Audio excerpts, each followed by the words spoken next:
Property को लेकर लड़ाई का होना तो आजकल एक आम बात हो गई है। कभी दो भाइयों के बीच में तो कभी पिता और बेटे के बीच में प्रॉपर्टी को लेकर झगड़ा हो जाता है। लेकिन सवाल ये उठता है कि क्या बेटियां भी अपने पिता की प्रॉपर्टी में हक मांग सकती हैं? क्योंकि पिछले कुछ सालों में कई ऐसे मामले सामने आए हैं जहां पर लड़कियों ने अपने पिता से बराबरी का हक मांगा और संपत्ति पर अपना दावा भी पेश कर दिया। तो ऐसे में सवाल उठना तो लाजमी सी बात है कि अगर पिता अपनी पूरी संपत्ति अपने बेटों के नाम पर कर देता है तो क्या बेटियां उस प्रॉपर्टी पर अपना दावा कर सकती हैं?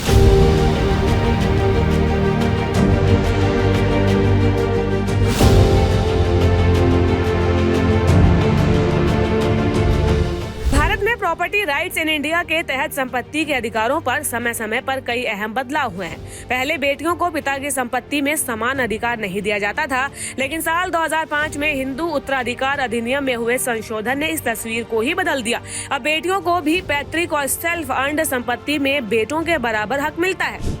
क्या कहता है हिंदू उत्तराधिकार अधिनियम और 2005 का संशोधन? हिंदू उत्तराधिकार अधिनियम 1956-2005 में संशोधित हुआ था, जिसने बेटियों को प्रॉपर्टी के अधिकार में समानता दी थी। पहले बेटियां शादी के बाद प्रॉपर्टी के दावे से वंचित रहती थी, लेकिन संशोधन के बाद शादीशुदा या अनमैरिड दोनों तरह की बेटियों को पिता की प्रॉपर्टी में बराबर का हिस्सा मिलने लगा। पैतृक संपत्ति में भी है बेटी का अधिकार। पैतृक संपत्ति वो है जो पिता को अपने पूर्वजों से विरासत में मिली हो। बेटी को इसमें जन्म से ही अधिकार मिलता है। यह अधिकार शादी के बाद भी कायम रहता है और बेटी अपने हिस्से की प्रॉपर्टी को बेचने, दान करने या बंटवारे की मांग करने का अधिकार रखती है। प्रॉपर्टी के अधिकार को लेकर बेटियों के लिए बने कानून। अगर बेटियों को उनका अधिकार नहीं दिया जाता है तो वे अदालत का सहारा भी ले सकती हैं। साल 2020 में सुप्रीम कोर्ट ने एक ऐतिहासिक फैसला दिया था कि बेटियों का अधिकार पिता के जीवित रहने या मृत्यु की तिथि पर निर्भर नहीं होगा।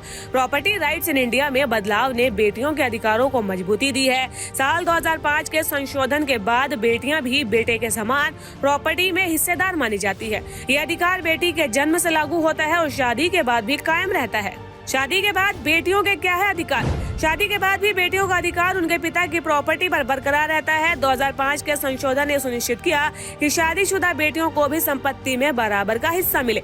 अब ये जान लेते हैं कि पिता की संपत्ति पर बेटी कब दावा नहीं कर सकती है। यदि पिता ने अपने पैसे से जमीन, मकान बनवाया है या खरीदा है तो वो इस संपत्ति को किसी भी व्यक्ति को दे सकता है। पिता को स्व अर्जित संपत्ति किसी को भी देने का कानूनी अधिकार है, यानी कि बेटी को कोई अधिकार नहीं है अगर उसके पिता ने उसे अपनी संपत्ति में हिस्सा देने से इनकार कर दिया है। बेटी को पिता की संपत्ति पर अधिकार नहीं होता यदि पिता जीवित है। संपत्ति का स्वामित्व पिता के पास रहता है और उसकी मृत्यु के बाद ये संपत्ति उनकी वंश के अन्य सदस्यों जैसे कि माता, भाई, बहन में बांट दी जाती है।